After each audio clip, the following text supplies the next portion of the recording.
if you could go back to like the beginning and given that because you didn't know how technology was going to evolve and what things would become over time, where would you focus most of your work with setting stuff up? How would you set that up now? Because I know like you get started, you just get started and you put stuff out there, but then you build up a massive body of work and then you realize that it's probably might not be working as well as it could if you'd set it up some other kind of way. What kind of tips would you give to artists wanting to move online?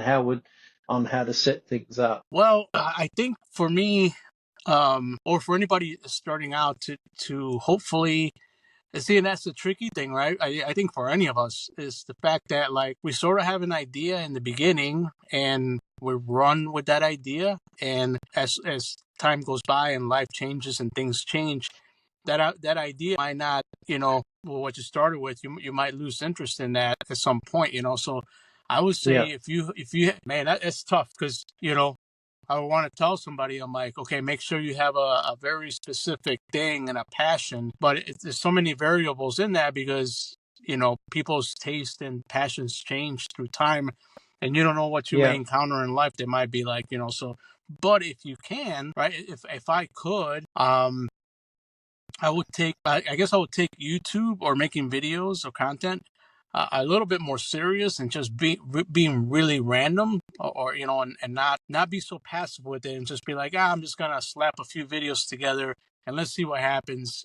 And not, and just, if I would have taken it a lot more seriously and I would have learned a little bit more, it mm, would have directed me in a better direction.